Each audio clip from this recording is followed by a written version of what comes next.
ನಾನೀಗ ಪ್ರೇತಾತ್ಮ. ದೈವ ಸನ್ನಿಧಿ ಒಳಗೆ ಪ್ರವೇಶ ಇಲ್ಲ. ಮಹಾತ್ಮರ ಮಡದಿಯಾಗಿದ್ದು ಮಠದೊಳಗೆ ಪ್ರವೇಶವಿಲ್ಲದಂತಾಯಿತು.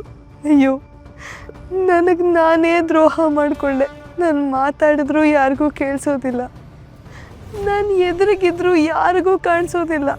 ಹಾಗಾದರೆ ನನಗೆ ಸದ್ಗತಿ ಕೊಡಿ ಅಂತ ಅವರನ್ನು ಕೇಳ್ಕೊಳ್ಳೋದಾದರೂ ಹೇಗೆ? ಆತ್ಮಹತ್ಯೆ ಮಾಡಿಕೊಂಡು ನಾನು ತಪ್ಪು ಮಾಡಿಬಿಟ್ಟೆ. ಯಾಕೋ ಮನಸ್ಸು ಲೀನವಾಗ್ತಾ ಇಲ್ಲ. ಸ್ವಲ್ಪ ಹೊತ್ತು ಹೊರಗೆ ಹೋಗಿ ವಾಯುದೇವರನ್ನು ಸಂಧಿಸೋಣ. ತಪ್ಪು ಮಾಡಿಬಿಟ್ಟೆ.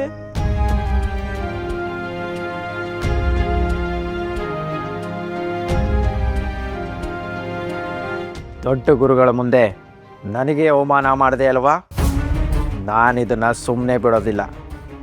ಸೇಡ್ ತೀರ್ಸ್ಕೊಂಡೇ ತೀರ್ಸ್ಕೊತೀನಿ.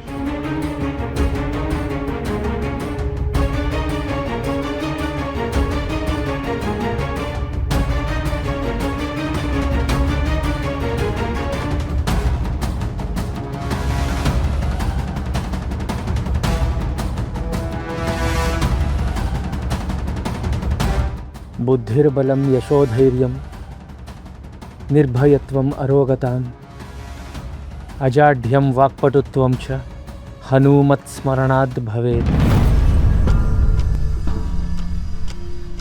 ಹಾಯ್, ಈ ಮಂತ್ರ ಹೇಳೋದಕ್ಕೆ ಈ ಸರಿ ಹೊತ್ತಿನಲ್ಲಿ ಇಲ್ಲಿವರೆಗೂ ಬರಬೇಕಿತ್ತ? ಯಾರದು? ಯಾರದು ರೋಧಿಸುತ್ತಿರುವುದು? ಯಾರು ಇಲ್ವಲ್ಲ? ಯಾರ ಹತ್ರ ಮಾತಾಡ್ತಾ ಇರೋದು? ಒಬ್ಬೊಬ್ಬನೇ ಮಾತಾಡ್ಕೊಳ್ಳೋ ಹುಚ್ಚೇನಾದರೂ ಹಿಡಿದು ಬಿಡ್ತಾ? ನರಕದ ಬಾಗಿಲಲ್ಲಿ ನಿಂತವಳಿಗೆ ರೋದನೆ ಅಲ್ಲದೆ ಮತ್ಯಾವ ದಾರಿ ಇದೆ? ಯಾರು? ನನ್ನ ಧ್ವನಿಯೂ ಇಷ್ಟು ಬೇಗ ಮರ್ತು ಹೋಯ್ತಾ? ಸರಸ್ವತಿ.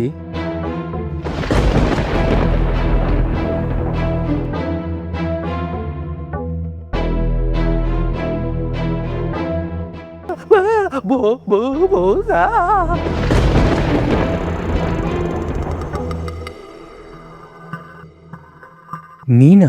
ಹಾ, ಹೌದು, ನಾನೇ. ನಿನಗೆ ಈ ಸ್ಥಿತಿ ಬರಬಾರದಿತ್ತು. ವಿಚಾರಶೀಲಳು ಸದ್ಗುಣವತಿಯೂ ಆದ ನೀನು ತಪ್ಪು ಮಾಡಿಬಿಟ್ಟೆ. ಹೌದು, ದುಡುಕ್ಬಿಟ್ಟೆ. ಆದರೆ ನನ್ನ ಈ ನಿರ್ಧಾರಕ್ಕೆ ನೀವೇ ಕಾರಣ ತಾನೆ? ನಾನು ಕಾರಣ ಎಂದು ನೀನು ಭ್ರಮಿಸುತ್ತಿರುವೆ ಅಷ್ಟೇ. ಆ ಭಗವಂತನು ಪ್ರತಿ ಜೀವಿಗೂ ಯಾವುದು ಒಳ್ಳೆಯದು, ಯಾವುದು ಕೆಟ್ಟದ್ದು ಎಂದು ವಿವೇಚನೆ ಮಾಡುವ ಶಕ್ತಿ ಕೊಟ್ಟೇ ಇರುತ್ತಾನೆ. ಇಲ್ಲಿ ಯಾರಿಂದ ಯಾರೂ ಇಲ್ಲ, ಯಾರಿಗಾಗಿಯೂ ಯಾರೂ ಇಲ್ಲ. ಹುಟ್ಟಿದಾಗಲೂ ಒಬ್ಬನೇ ಬರುತ್ತಾನೆ, ಸತ್ತಾಗಲೂ ಒಂಟಿಯಾಗಿಯೇ ಹೋಗುತ್ತಾನೆ. ಇರುವಷ್ಟು ಕಾಲ ನಾವು ನಮ್ಮ ಅನುಕೂಲಕ್ಕೋಸ್ಕರ ಸಂಬಂಧಗಳನ್ನು ಬೆಳೆಸಿ ಬಾಳಿಸುತ್ತೇವೆ ಅಷ್ಟೇ.